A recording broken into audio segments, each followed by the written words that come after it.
So what is your advice beyond banal comments like clean your room? One of the interesting things about this interview is the way the audience member asks the question in the first place. So observe not just her question, but her demeanor in answering it, and also the response of the moderator. I want to know, what is your answer to young people for some of the really big problems facing humanity, like the climate catastrophe, like economic crisis, like the precarious job market? Because I just don't, you talk all this much about individual responsibility. Most of us are never going to be able to afford to have all of these assets to have responsibility over. So what is your advice beyond banal comments like clean your room? Now, the first part of her comment is actually pretty good, right? What's your answer to? Jordan focuses mostly on personal responsibility, the things that the individual can do.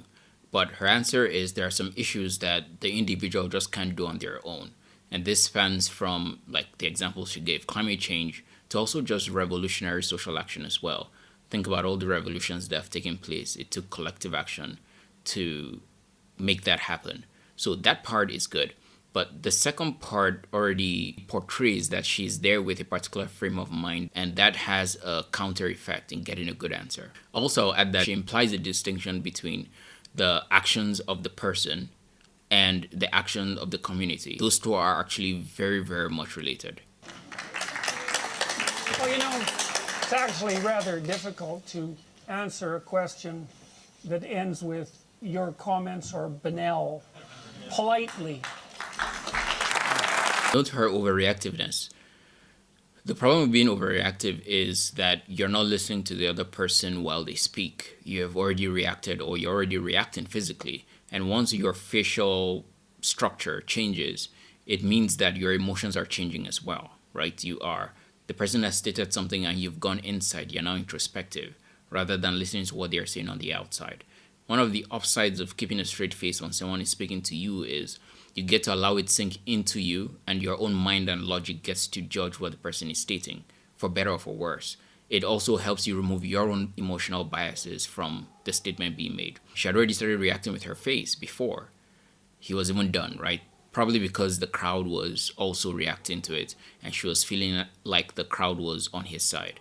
But her sitting there and just listening to his reaction, keeping a straight face, would have helped her. So what is your advice to young people when you talk about you need to be individually responsible, but when there are things that are so far out of our control, like climate catastrophe, like the precarious job economy, like the economic crisis, out of your control as you think. What is your answer to Do you think that you're worse off than you think that you're worse off than your grandparents?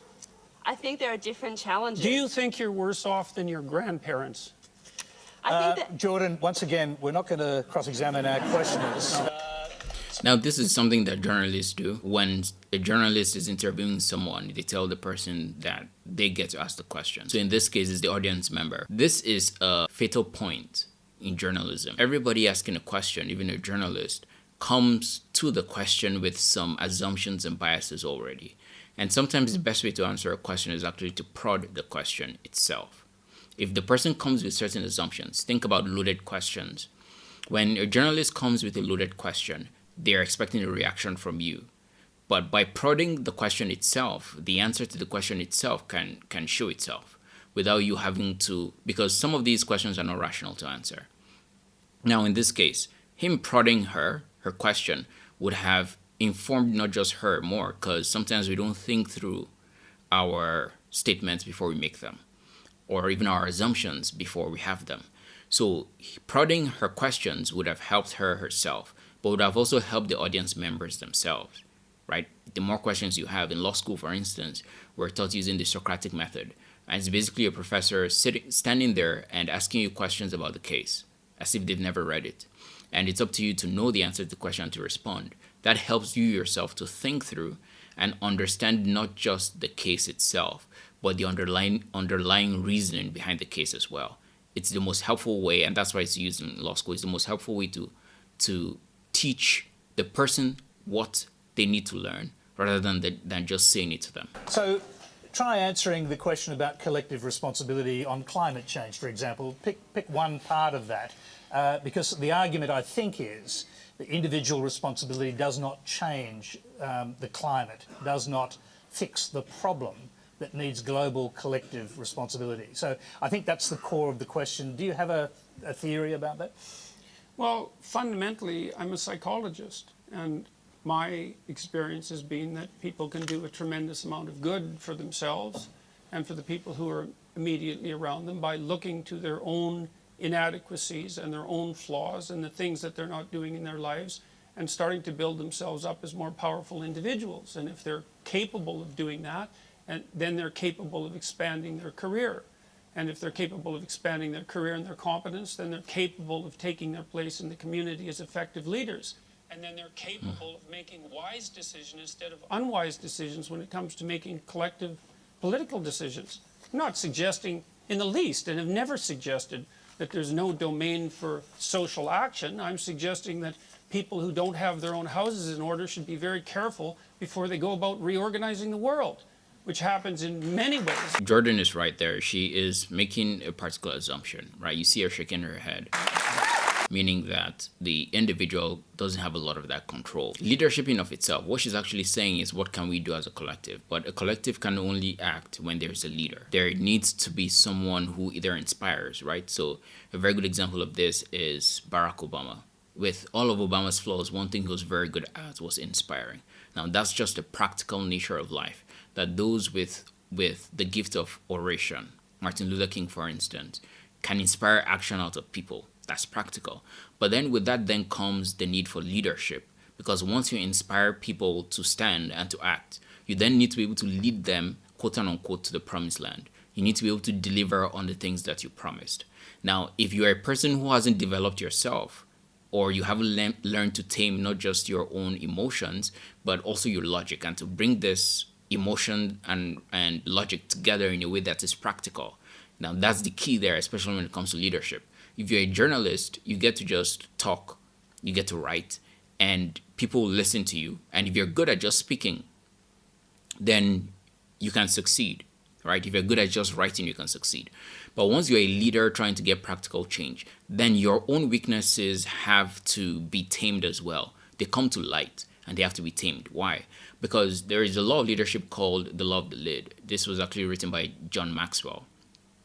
And the law of the lid states that the height any organization will ever grow to, or any movement will ever grow to, is the height in which the leader himself has the ability to lead. Which means that if the leader's own personal weaknesses come in the way, if the leader is not able to move forward because of their own shortcomings, so whether that is personal vices or that is character issues, those things can limit the ability for the organization itself or the movement itself to grow. So looking at climate change, for instance, what you have in American politics now is mostly two sides stuck on an argument over one thing. And part of it is that the incentive of the structure, the political structure, is such that the more you disagree with the other side, the more you stand out, the more you can win votes. If you're all merged together, then there's nothing that separates you. So there's incentive for people to differ. There's incentive for people to take irrational but highly emotional stands. Why? Because it's going to get them votes. But putting that aside, if anyone wants to now, not even putting that aside, that can get you votes, right? So again, just like the journalist and just like the blogger, your ability to write and to speak allows you to succeed. Now, same thing with politicians, except that in politics, if you actually want to be a leader, not just a politician, then you have to learn other things. You have to learn integrity, meaning saying what you mean and meaning what you say. It means you have to have a backbone. You have to say something and you have to stand by it. And you change your mind when the facts change or when you realize that you're wrong and not before. That you're willing to look at somewhere even when it is unpopular for you to go towards that place. You go towards it regardless, whether you win your seat or you don't. And that's why people who are principled, people who are leaders, hardly become politicians. Because you can't really succeed in it for too long, right? You can't succeed in it for too long, or you would rather just be doing other things than trying to pander to the public. A good example of this is George Washington. He was president for 2 years and then he retired. But Washington was a better military general and he was a good first president because he was principled. And it kept the faith of the office for him to be there. Not the same thing across the board with politicians. So where individual action comes into play, and where she doesn't realize is that even if climate change is important to her, social change is important to her, she herself needs to be capable of leading people forward. And one thing with leadership and with practical action is you start to realize that some of the things you assume are true are not. So you have to think through them.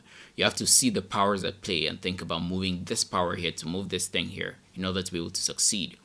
And you have to have pure intentions enough at the very least to communicate that to the most amount of people, and then to try to reach out to the people who either don't understand, don't see, or just disagree with you in the first place. And part of it sometimes is realizing that your culture is different from other people's culture. This is something that is hard for most people to see and accept. That's why, depending on where you are culturally and politically, in terms of political and cultural power, you feel that your view should be superseded on others. And to an extent, right, like I had a friend who asked me once, what kind of society do you want to live in? Now, that's a good question. The problem with that is that can not be done on a federal level, because you have, especially in places with diverse viewpoints and diverse social and cultural mix-ups, because all these people have different sets of values. And the kind of society one person would want to live in is different from that another person would want to. So you secure some basic rights for everyone across the board. But at the end of the day, people will have different cultural arenas. They'll have different cultural preferences. And so you allow people to live in those cultural preferences without trying to supersede them. So here they're underseeing and undervaluing the value of individual change. Why? Because when you change yourself and you can restrict some of your impulses, when you can remain calm enough, long enough to think, like she isn't showing, right? She's speaking and she's shaking her head. She's already accepted and assumed her point and his point and her position. So she's not going to move. She's not going to budge. And that's why the questioning would have helped for her to think through her own statements. That would have helped her a lot. Sometimes, even in your own personal arguments, try not to argue with people. And I mean that not because you're trying to show that you're bigger than them. Try not to argue with them, because if you don't understand what they're saying, ask. And ask them directly and ask them pointedly. Because then they have to think about their point of view. Even if you think like it's irrational that they have that point of view, ask and prod. And at the end of that prodding, what you realize is either you're right or you're wrong. It's also a way not to get too emotionally involved in an argument, because then you're not arguing, you're asking. And as long as your questions are real, you're actually asking and inquiring to prod their point of view, then you can reach to a certain point where you can make a statement. And sometimes it gets to that point you realize that your values are just different, and there is no putting together your different points of view. And once you get there, that's okay. If a young person believes that the climate, the global warming problem on the climate is something that needs to be tackled quickly, and they can't wait until they grow up and become prime ministers to do it, do you think collective responsibility overrides individual responsibility in a huge issue like that? No. Okay. He's right. The individual is what drives the collective. It's in fact, individual responsibility. If you feel really that the world is ending in 10 to 12 years, then your individual responsibility is to lead the collective movement that will bring about that change. Right? It's not just to sit down and complain and to hope that the people in power make the change. The truth is that a lot of strong change has not come from within the system. Think about even the founding of the United States. It didn't come from within the system. It was an external force that moved to bring the change, right? So it wasn't Britain that decided that it was going to give America its independence. There was actual action. The same thing with India and Britain. There was actual action. The same thing with the civil rights movement. There was actual action. It did not start from within the system. It started from without. Because most times those who feel the pain are not in the system. Those within the system works for them. So those outside the system have to act in a particular way to move those within the system before any kind of change can occur. So that's fair. But again, the individual responsibility in that instance. So for instance, now we have climate activists. I've forgotten her name now, the young girl that spoke at the UN. And she is going around speaking, but if she wants real change, she has to go beyond that. And that means now actually thinking about the problem and what the possible solutions are. It's no longer just saying politicians change things. It's now what change can we actually bring? It means going into the science to see what is causing the change and knowing what can be done from a human standpoint. Because if the world has already reached to the point where there is nothing you can do when it comes to the ozone layer, for instance, then you have to just look maybe to the scientists or ask governments to fund research to help find some kind of solution about cleaning up the climate, or rather cleaning up the environment. But in there, you have to actually get practical solutions. And one of the problems that many of these activists have in general, not just climate activists, but activists generally have, is that they don't sit down to look at so you have to know what the real problem is, then know what the real solution is, and the practical ways forward for that solution.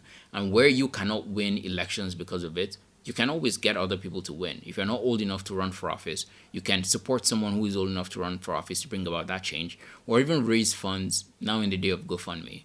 You can always raise funds to invest into these kinds of research so that you have a way forward. But that's the important thing, is that once you stop being an activist and start being a leader, you realize that you have to bring practical solutions, and it changes the way you think about the problem in the first place. So it all comes back to the individual at the end of the day. A powerful individual with a vision and with the willingness and the backbone and the wisdom to act will bring a lot of powerful change. Those who are unable to do that will just remain activists that speak and cause a lot of commotion but don't actually bring any results. I don't. I think that generally people have things that are more within their personal purview that are more difficult to deal with and that they're avoiding, and that generally the way they avoid them is by adopting pseudo-moralistic stances on large-scale social issues so that they look good to their friends and their neighbors. That's what it looks like.